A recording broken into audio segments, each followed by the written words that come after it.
Boum les gars, bienvenue sur JT Box. Aujourd'hui les gars, on va parler de Christian Mbili qui va affronter Maciej Sulecki pour la WBC intérim chez les super moyens en moins de 76 kilos. Donc ça sera le vendredi 27 juin au Canada, donc à domicile pour Christian. Euh, Merci à tous ceux qui votent dans le sondage, qui commentent tout ça. Dites-moi ce que vous en pensez de cette vidéo de ce combat. Ça sera dispo sur ESPN+, promoteur Camille Stéphane, donc Ace of the Tiger promotion. Il a placé ses petits poulains dans la carte, je vais en parler.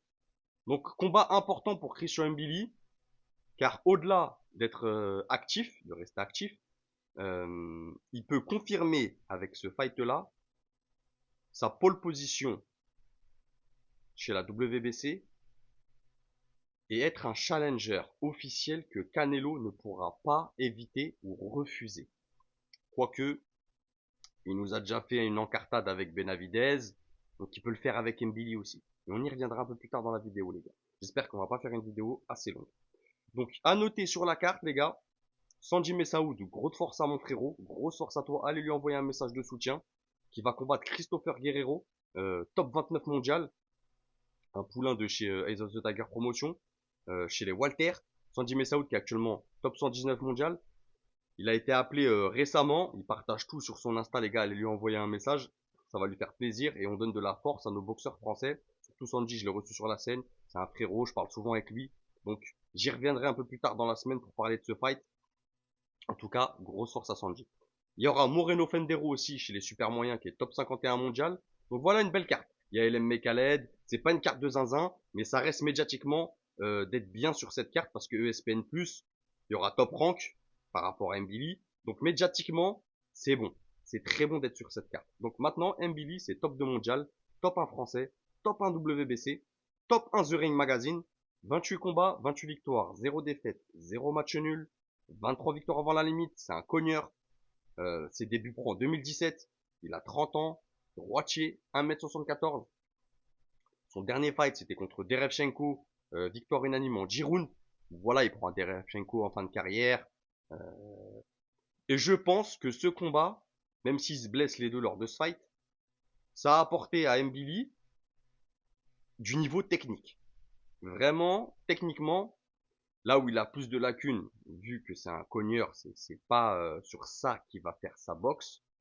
C'est pas quelqu'un qui va être à distance, qui va envoyer des jabs. Non, Mbili c'est tout droit, agressif, volume, euh, qui va te coincer contre les cordes, qui va t'asphyxier. C'est un autre boulot.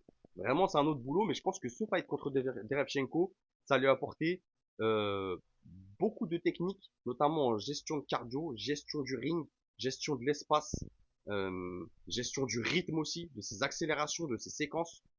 Donc je pense qu'il en est sorti vachement grandi de ce fight. Maintenant en face, Sulecki, top 26 mondial, top 1 polonais. Il a la WBC Silver. Donc pour lui, c'est une marche logique. Je vous le rappelle, il y a WBC International, WBC Silver, WBC Intérim. Et ensuite, tu as la WBC, le Graal. Il est top 7 WBC. Donc c'est un combat important pour lui, vraiment important. Il a la chance de, et pas une chance, mais l'opportunité d'aller chercher le top 1 mondial WBC dans cette catégorie. Donc croyez-moi qu'il va pas la louper, le Polonais. Je vous le dis, il est pas venu pour vendre des friandises. Donc maintenant, il a 36 fights, 33 victoires, 3 défaites, 0 KO. C'est pas un cogneur, ça va plus être un technicien. 13 victoires avant la limite.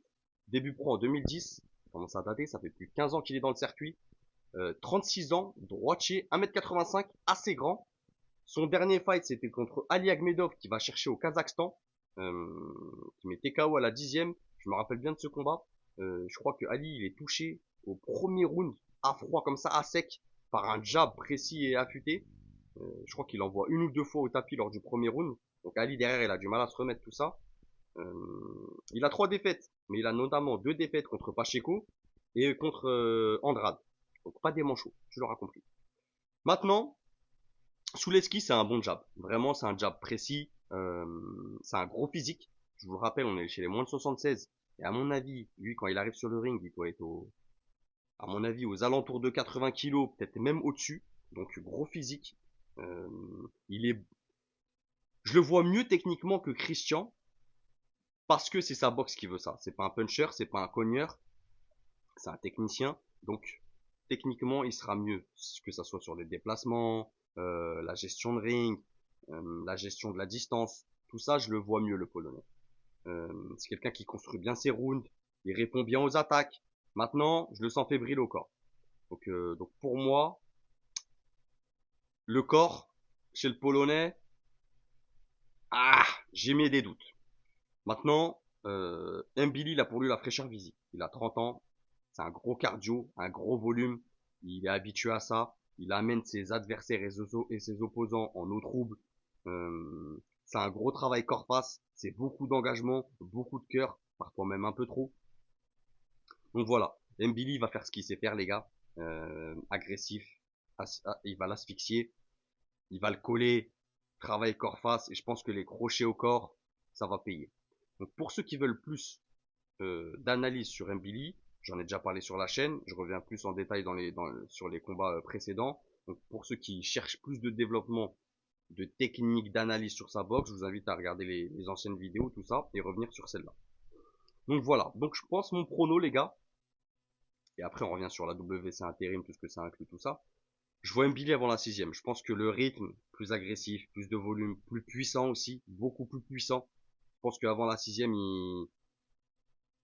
moi je vois le corps. Tu vois vraiment, Christian, si tu passes par là, crochet large au corps, même crochet court, hein, au contact. À mon avis, ça va payer salement.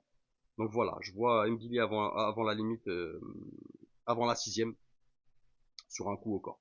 Voilà, un body shot propre, net, sans bavure. Maintenant, la WBC intérim. Qu'est-ce que c'est et qu'est-ce que ça représente pour Christian de l'obtenir? Et ben pour Christian, c'est son title shot obligatoire. Même si Canelo, on le connaît, hein, il a tendance à vesquiller sur sa fin de carrière qui est très mal gérée. Il aura pas le choix. Si la WBC ordonne un combat, ça sera Christian Mbili. Il sera challenger officiel. Il sera numéro 1 WBC, prêt à Canelo le champion, mais il n'aura pas le choix. S'il a un combat à faire par ordre de la WBC, ça sera celui-là. Il n'aura pas le choix. Donc maintenant, Mbili, oui, il aura son title shot, mais pas maintenant, les gars. Il y a Canelo Crawford en septembre. On sait que ces gros matchs-là, en Arabie Saoudite, il y a toujours des clauses de revanche, ce qui est normal pour ces deux grands boxeurs. Donc ils combattent en septembre. Clause de revanche 2026. Mbili, il n'aura pas son fight avant fin 2026. Facile. Et d'ici là, on ne sait pas ce qui peut se passer.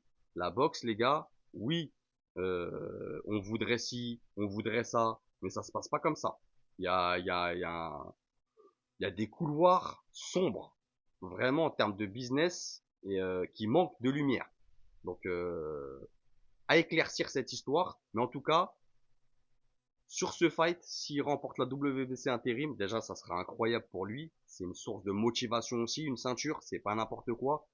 Je le rappelle, la WBC intérim, les gars, c'est une ceinture importante. Ça veut dire, imaginons, si Canelo, il se barre à la retraite, par on ne sait quel subterfuge, de magicien mexicain, Billy devient champion du monde WBC.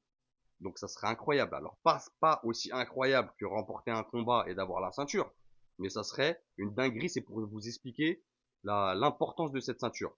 Dites-moi ce que vous en pensez en commentaire, les gars. Abonnez, partagez, likez et n'oubliez pas, c'est que de la boxe. Bang!